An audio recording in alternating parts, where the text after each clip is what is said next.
One. Welcome back to part 3 of my account of the history of civil rights in Northern Ireland. By 1971, the new Prime Minister of Northern Ireland was Brian Faulkner, and he decided to try out an old method of dealing with paramilitary violence. In the face of continuing violence and under pressure from members of his own party to do something that worked, Faulkner decided to introduce internment to deal with those believed to be involved in terrorism. Internment was imprisonment without trial. On the 9th of August 1971, Operation Demetrius started and 452 men were arrested. However, those arrested were by and large the wrong people. The information that was used was out of date. Those interned were mainly members of the official IRA, ordinary nationalists or civil rights supporters, and not the provisional IRA. On top of that, no loyalists were among the 452 men arrested, even though loyalist paramilitaries were also involved in killings and bombings. The first loyalists were not interned until February 1973. The introduction of internment resulted in a range of reactions. The levels of violence got much worse. In the last 4.5 months of the year, 143 people were killed and many homes and businesses were destroyed. Before internment was introduced, there had been less than 30 deaths in 1971. Despite being happy with the introduction of internment at the start, Unionist support for the policy began to decline when it did not lead to a drop in the levels of bloodshed and destruction in Northern Ireland. Politicians from the Social Democratic and Labour Party, the Nationalist and Republican Labour parties urged their supporters to show their opposition to internment by refusing to pay either their rates or the rent due to their homes. In addition, politicians from these parties stopped attending council meetings. Provisional IRA membership increased. The Northern Ireland Civil Rights Association responded by holding protest marches. However, these soon ran into trouble when NICRA staged a march close to an internment camp at Magilligan, County Derry. In January 1972, the army responded by firing CS gas and charging the marchers with their batons drawn. Now, despite this reaction from the military, another anti-internment protest was arranged to take place in Derry on the 30th of January 1972. As the march ended, rioting began in the Bogside. The parachute regiment moved in and opened fire. When the shooting ended, it became clear that 13 men had been shot dead. An additional 13 were wounded, and one of these later died from his injuries. Following the events of what became known as Bloody Sunday, a number of things happened. The number of provisional IRA members grew, particularly in the Derry area, as did the levels of violence.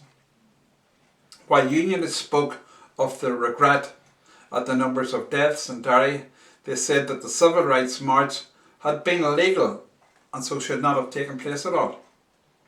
The British Embassy in Dublin was burned by a crowd of nationalist protesters. This event clearly showed how angry some nationalists were at the actions of the British government. Public opinion across the world criticised the British government's actions. The London government responded by setting up an inquiry into the events of Bloody Sunday. The investigation was led by Lord Widgery, the most senior British judge. After listening to evidence, Widgery decided that the army had not been to blame for what happened, but stated the army's actions bordered on the reckless. He also established that none of those who died had been carrying a weapon when shot. So the failure of the government to deal with the increase in levels of IRA violence was criticised by members of the unionist community. Some unionists responded by setting up in February 1972 a new political group known as Ulster Vanguard. It was headed by former Minister William Craig and was described as a coordinating body for traditional loyalist groups. One of its meetings attracted 70,000 people. A week after the Bloody Sunday March, another civil rights march was held on the 6th of February in myself and John McCall Jr.'s hometown of Newry. The Paddy O'Hanlon and John Hume proposed another march in Derry instead of Newry. Sean Hollywood and Rory McShane, Newry's march organisers, totally disagreed, confident of being able to control their home territory without endangering life. In the week leading up to it, they were constantly house hopping for fear of arrest. They had two main headquarters, Shamrocks Hall in Boat Street and Derrybeg Community Centre. Sean Hollywood commented, "I worked out 11 different routes.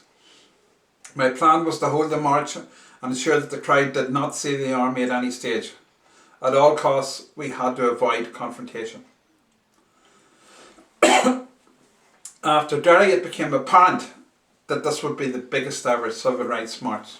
It was imperative not to repeat the mistakes of the 11th of January 1969 in Newry, when a rookie committee was outmanoeuvred by Securocrats strategists and police tenders were pitched into the canal. The first and most important thing Hollywood had to do was to carefully select the march stewards. This was done in military fashion with big strong men in the front line. Hollywood issued explicit instructions. If anyone ever looked like causing trouble, they were to chin them immediately, put them out of action. Seamus Mallon and members of the Christian Brothers were empowered to pick up people whom Hollywood feared would cause trouble and detain them in Derrybeg Hall for the duration of the march. And the irony of internment on an anti-internment march was not lost in some of the organisers.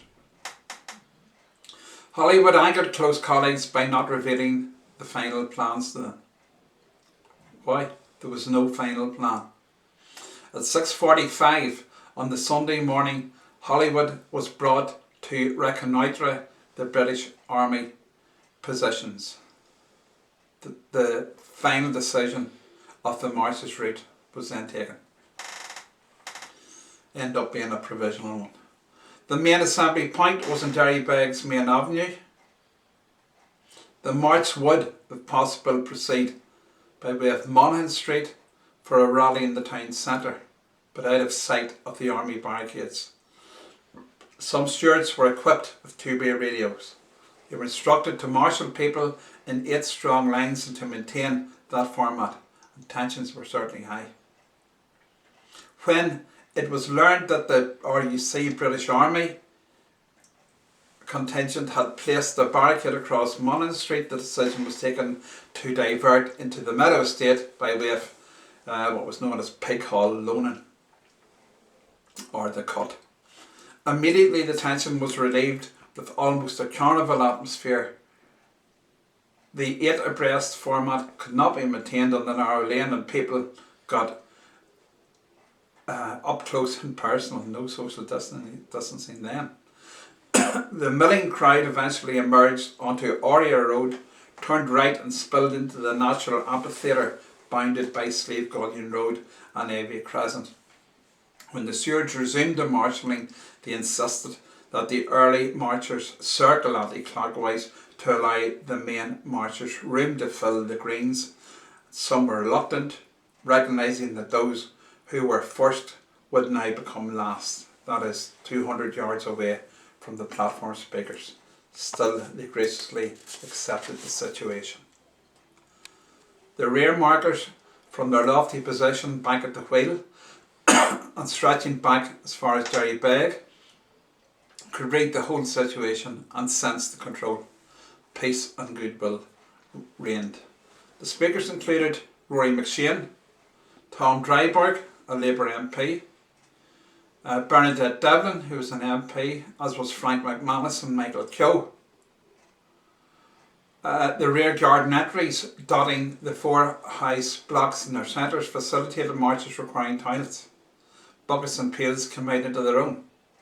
A friend of mine's home was overlooking the 80,000 strong rally, and like all the others, they had thrown open their door to people of every race and nationality.